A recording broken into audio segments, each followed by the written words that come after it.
அன்பான அறிவான குழந்தைகளுக்கு கல்வி 40 அன்பான வணக்கம்.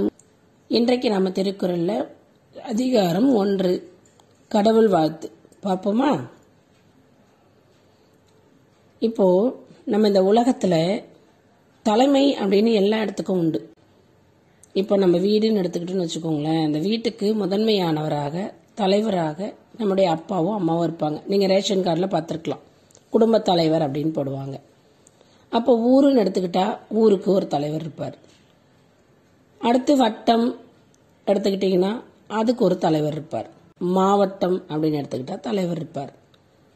தமிழ்நாடு மாநிலம் அப்படின்னு எடுத்துக்கிட்டா அதுக்கு ஒரு தலைவர் தான் நம்முடைய முதலமைச்சர். அப்புறம் நம்மளுடைய நாடு நம்முடைய இந்தியான்னு எடுத்துக்கிட்டா அதுக்கு முதன்மையானவராக தலைவராக நம்முடைய பிரதம மந்திரி. இப்படி ஒவ்வொரு இடத்திற்கும் ஒரு முதன்மையானவராக ஒரு தலைவராக நிச்சயமா இன்றைக்கு வரைக்கும் நமக்கு ஒரு பொறுப்பில் இருக்கக்கூடிய ஒரு முதன்மை பண்பில் இருக்கக்கூடியவர் நமக்கு இருப்பாங்க இல்லையா? அப்போ ஒரு வீடுக்கு நாட்டுக்கே இப்படின்னா இந்த உலகத்துக்கே தலைவராக ஒருத்தர் இருப்பார் இல்லையா?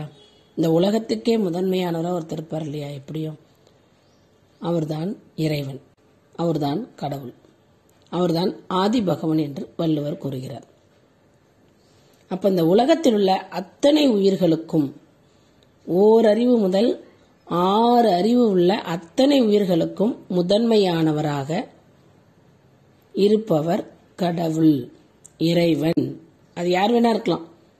அது இந்து கடவுள், கிறிஸ்துவ கடவுள், இஸ்லாமிய கடவுள்னு எந்த பாகுபாடும் வள்ளுவர் சொல்லல. இறைவன் கடவுள் அப்படின்னு பொதுப்பறையா சொல்லிட்டார். அது அல்லாவா இருக்கட்டும், மேரியா இருக்கட்டும், நம்ம மாரியம்மாவா இருக்கட்டும், அது அவங்கவுங்களுடைய மதத்தை சார்ந்த ஒரு செய்தி. அதனால இங்க ஜாதி மதம் இனம் இதெல்லாம் இந்த திருக்குறள் புத்தகத்தில் கிடையாது. சரியா? அப்போ உலகத்தில் உள்ள அத்தனை உயிர்களுக்கும் ஓரறிவு முதல் 6 அறிவு உள்ள அத்தனை உயிர்களுக்கும் முதன்மையாக இருந்து நம்மை வழி நடத்துபவர் ஆதி பகவான் என்கின்ற இறைவன் என்றால் நம்மளுடைய எழுத்துக்களுக்கு நம்ம படிக்கிறோம் இல்லையா? நம்ம பள்ளியில முத அம்மா கொண்டு நம்மள அப்பா கொண்டு ஸ்கூல்ல விடுறப்ப அழகா கையை பிடிச்சு நம்ம ஆசிரியர் ஒரு எழுத்து எழுதுவார். அந்த எழுத்து எதுனா ஆ. ஆ என்கின்ற அகரம்.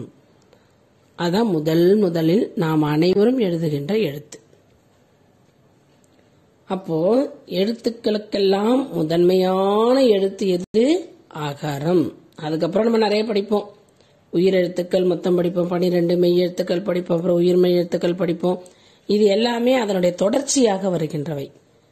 அப்போ முதலில் அனைத்து எழுத்துக்களுக்கும் முதன்மையாக இருக்கின்ற முதல் எழுத்தாக நாம் அகரத்தை படிக்கிறோம்.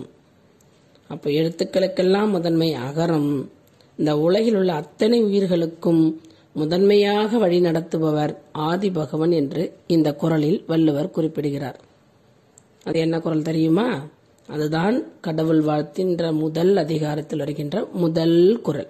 அகர முதல எழுத்தெல்லாம் ஆதி பகவன் முதற்றே உலகு. என்ன பொருள்? இப்ப நான் சொன்னதில் உங்களுக்கு புரிஞ்சிருக்கும். எழுத்துக்களுக்கெல்லாம் முதன்மையானது அகரம். இந்த உலகில் உள்ள அத்தனை உயிர்களுக்கும் முதன்மையாக விளங்குபவர் இறைவன், ஆதி பகவன், கடவுள் என்று கூறுகிறார். என்ன குழந்தைங்களா, உங்களுக்கு புரிஞ்சுதா? புரிஞ்சிருக்கும் நினைக்கிறேன்.